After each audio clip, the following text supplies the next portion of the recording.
नमस्कार, सुप्रभात। स्वागत इस प्यारी सी सुबह में आप सभी का। मित्रों, कहते हैं कि जीवन सरल है, बातें सरल हैं, बीमारियां भी सरल हैं, विपरीत परिस्थितियां भी सरल हैं, कठिनाइयां भी सरल हैं। तो सब कुछ सरल है तो आखिर कठिन क्या है? कठिन है सरल होना। इसीलिए किसी ने बहुत सुंदर सी बात कही है कि सब कुछ जीता जा सकता है सरलता के संस्कार से, और जीते हुए को भी हारा जा सकता है अहंकार से। सचमुच सरलता और निरहंकारिता जीवन के बहुत सुंदर आभूषण है जो हमें महानता की ओर लिए चलते हैं। और यही है आज का सुंदर सुवाक्य। आइए सुनते हैं।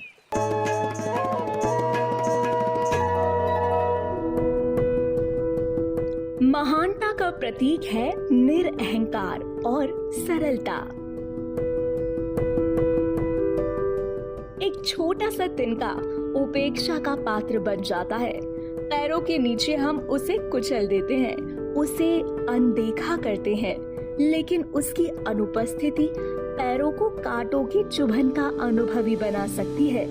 ये जानते हुए भी अपने महत्व को किनारा कर, अपने संकल्पों को शांत कर, वे अपनी भूमिका दक्षता पूर्वक पालन करते जाते हैं। इसी को कहते हैं निरअहंकार और सरल स्थिति, जो महानता के प्रतीक है। इंसान जब अपना रुतबा, शान और शौकत को नजरअंदाज करता है तो उसको अपनी चिंता नहीं लेकिन दूसरों का ख्याल रहता है। सबका कल्याण और सबके लिए शुभकामना स्वतः उसके दिल से एक माँ के स्नेह के जैसे बहती रहती है। जहाँ ऐसी भावनाओं का विचरण होता है वहाँ संकल्पों की शुद्धता नजर आती है और इंसान सरल चित्त बन जाता है। ऐसे विचारों वाला इंसान ऐसे लक्षणों को अपने अंदर धारण कर खुद भी और दूसरों को भी महान बन के दिखाता है।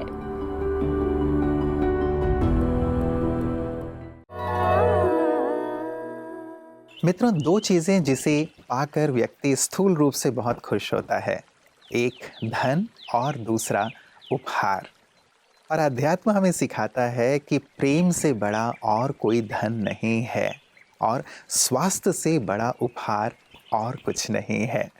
इसीलिए प्रेम का धन लेकर प्रतिदिन हम आपके पास चले आते हैं और साथ ही प्रतिदिन सुंदर उपहार भी लेकर आपके लिए आते हैं ताकि आप संपूर्ण रूप से स्वस्थ रहें। तो स्वीकार कीजिए आज का सुंदर उपहार।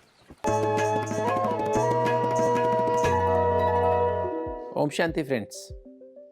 दोस्तों, मिडल ईयर इन्फेक्शन आपने काफ़ी बार सुना होगा। कान में दर्द हो जाता है और फिर बच्चे सो नहीं पाते हैं। यूजुअली ये 6 महीने से 2 साल के बच्चे में अधिक होता है और इसका कारण अधिकतर होता है कि जो हमारे ये कोल्ड होता है, जैसे जुकाम या फ्लू हो जाता है या एलर्जी कोई ऐसी हो जाती है, जिसके कारण से हमारी जो अंदर जब साइनस इन्फेक्शन होते हैं या हमारे पानी नाक से निकलने लगता है तो अंदर नॉस्ट्रल सूज जाते हैं और नाक और कान के बीच में, एक मिडल ईयर के बीच में एक ट्यूब होती है, इसको यूस्टेशन ट्यूब कहते हैं। ये जो ईयर ड्रम के बिल्कुल पीछे है, ईयर ड्रम से बाहर वाले हिस्से को एक्सटर्नल ईयर कहते हैं और ईयर ड्रम से लेकर के जो कान का जैसे पर्दा कहते हैं और पीछे तक उसको मिडल ईयर कहते हैं। इसमें 3 बोन रहती हैं और उसकी मूवमेंट होती है। जब हम कोई आवाज़ जाती है, पर्दे को छूती है और पर्दे को छूने के बाद फिर वो आवाज़ जो है वहाँ से 3 बोन्स के द्वारा हमारे इनर ईयर में जाती है, उसके द्वारा हमारी और ऑडिटरी नर्व के द्वारा ब्रेन में उसका मैसेज जाता है। और ये जो मिडल ईयर है, इसका कनेक्शन हमारे नाक से होता है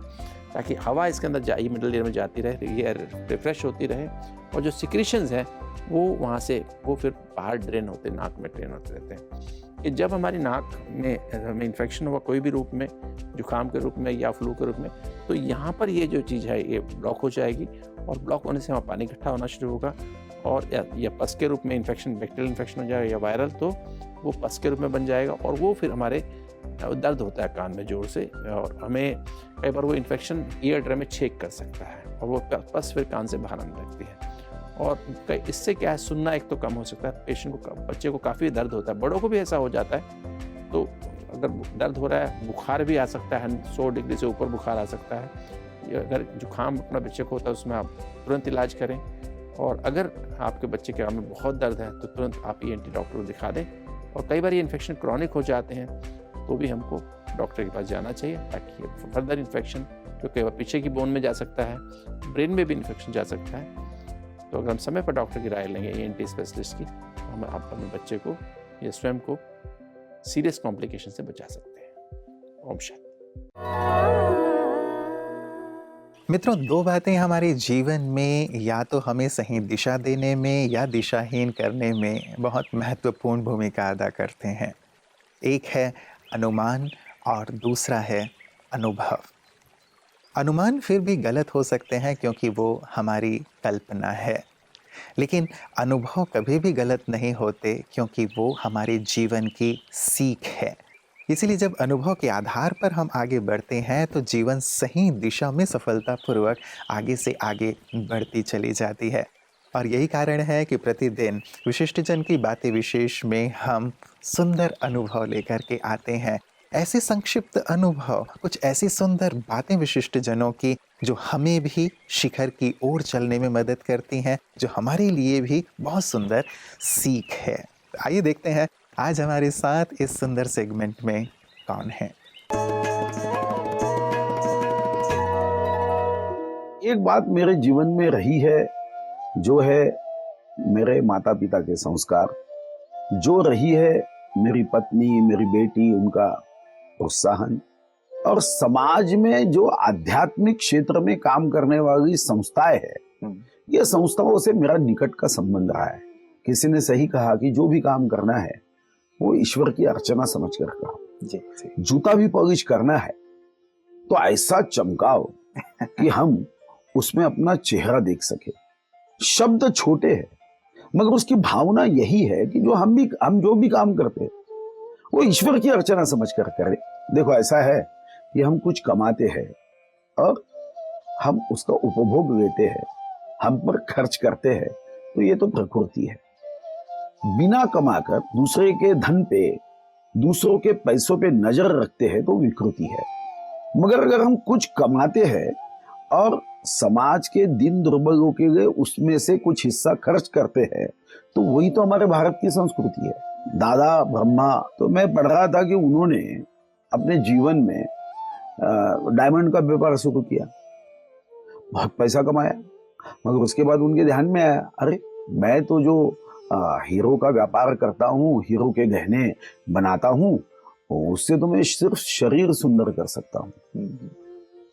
और वो मन की तरफ बढ़ गए अध्यात्म के साथ। वो डायमंड छोड़ दिया और नया डायमंड हॉल बनाया कि जिस हॉल में वो मन का विचार और डायमंड जैसे शब्दों से ऐसे गहने लोगों को पहनाते हैं कि मुझे लगता है शरीर तो नश्वर है, आत्मा अमर है। तो ये आत्मा का आध्यात्मिक गहनों का डायमंड हॉल में जो दिया जाता है, देखो ये तो अमर है। और इसीलिए मुझे लगता है कि दादा ब्रह्मा जी ने डायमंड हॉल के माध्यम से जब इस ईश्वरीय विश्वविद्यालय की निर्मित की तो समाज अच्छा हो।